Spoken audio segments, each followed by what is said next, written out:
Students, I welcome you in my channel. I am Sanju Hazdia, Assistant Professor of English at Government College Ratangad. Today we will study Taslima Nasreen's poem At the Back of Progress, and this is introductory part. In this part I will provide introduction of the poet and summary of the poem. This poem is included in BA Part 3rd, Paper 1st by Maharaja Ganga Singh University, Bikaner. So first of all, introduction of the poet, and the name of the poet is Taslima Nasreen.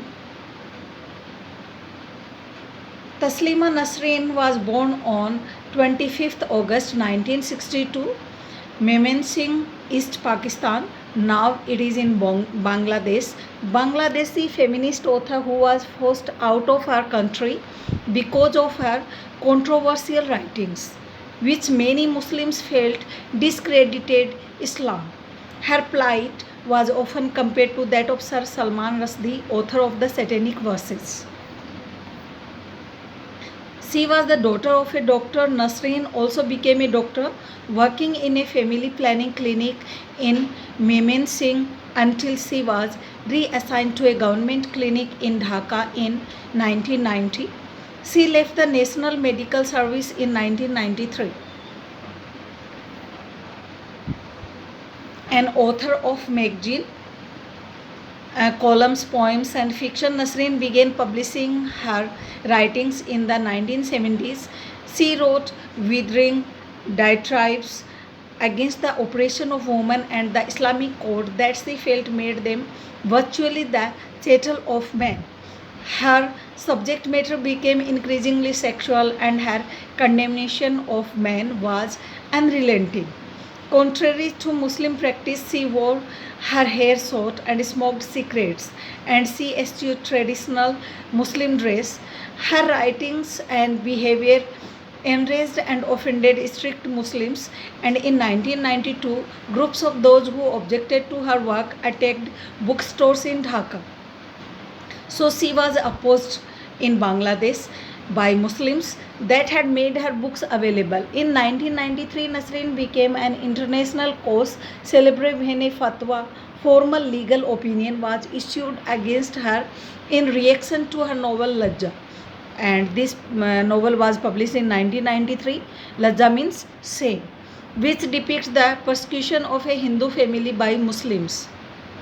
She further angered conservatives in May 1994 when she was quoted in the Kolkata Statesman as saying that the Quran should be revised thoroughly. This brought larger and more vociferous demonstrations, including the demand that Nasreen be put to death. So fatwa was released against her. A bounty was offered to anyone who would kill her. She insisted that her statement referred to the Sharia, the Islamic code of law, rather than the Quran itself. The outcry against her went unabated, however, and the government called for her arrest, invoking a 19th century blasphemy law. After about 2 months in hiding, Nasreen appeared in court. She was released on bail and allowed to keep her passport. A few days later, she left the country to find sanctuary in Sweden. There she remained in hiding while stating that when it was safe, she would return to Bangladesh to continue her battle for women's rights. Nasreen remained in exile after 1994. From Europe, she moved to India in 2004, but her presence was sharply criticized by Islamists there. In 2007, the city of Kolkata, as Kolkata was known after 2001, erupted into riots as Islamists demanded that she be forced to leave the country. Nasreen then fled to the United States. Throughout these upheavals, she continued to publish, producing an autobiography in several volumes. Amar Mebele, 1999. My Girlhood, also published as My Bengali Girlhood. Utal Hawa, 2002, it was published in 2002, Wild Wind. And Dvikhendito, and it was published in 2003 and means divided, as well as novels and poetry. Now summary of the poem. and today's poem is At the Back of Progress. So summary of the poem of At the Back of Progress. At the Back of Progress tells the story of three men. The first is a white collar upper class man in a nice office. It angers that the number of girls this man raped isn't fixed. It is a dozen or so. The destruction of youth for one or more people is insignificant for this man. He is unreformed. He lusts after the woman at the cocktail party, the belly button. For this is a sign of umbilical connection of motherhood and childhood. But the man wants to make that he continues to destroy. Sex isn't his only medium for abuse. He goes home and turns to violence over the insignificant objects in his privileged life. An excuse. He doesn't treat his workers well. He is unkind, but he treats them better than any woman in his life. This man gives references. He is given the privilege of judging a person's character. He has power to control people's futures. He wouldn't judge character as I judge the character. This poem sets a scene in an office with three characters. The next character introduced is an employee, a subordinate of the first man. The second man is quiet and timid, but not always. He pretends to be a great man when he is out of the office.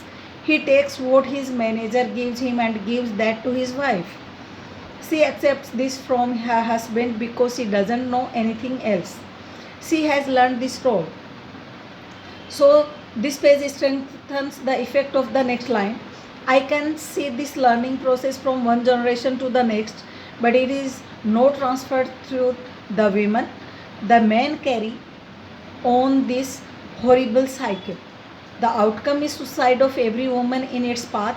Nasrin's break in the line gives just a moment to think about what I know is coming. The subsequent lines, each ending with mother, each stretching a little farther to the edge of the page, amplify the tragic message that shows the progression, the depth of this man's actions. So, how men's actions affect women's life is shown in this poem. In the next stanza, the man beats his wife, but Nasrin pulls this line in closer as if it weren't so bad, and it isn't after the previous stanza. The last man, the bearer, is a worker, the most common of the group. His story is in neat lines, one after another. He keeps a lighter in his pocket, a convenient portable pre-packaged container for his fire. Someone else made this for him. He can use this powerful tool without thought. He makes a small tip being just a waiter. He divorced a wife for sterility, a wife for having a daughter, and the last for not bringing dowry. He beats his wife now, one after another, systematically and without emotion. This man has the system so well ingrained, he doesn't even need to think or feel. Nasrin is explaining that the cause for this injustice is hidden in the back, but it exists at all levels. There is not one responsible group. This hidden injustice looms beneath even our highest progress. In this poem, The Back is of Progress, Nasrin's poem includes modern things like air conditioning, movies, art, literature, politics, the white collar worker, and the commodity of leisure time. These symbols of progress are lost in the terror of the crimes committed by these everyday men.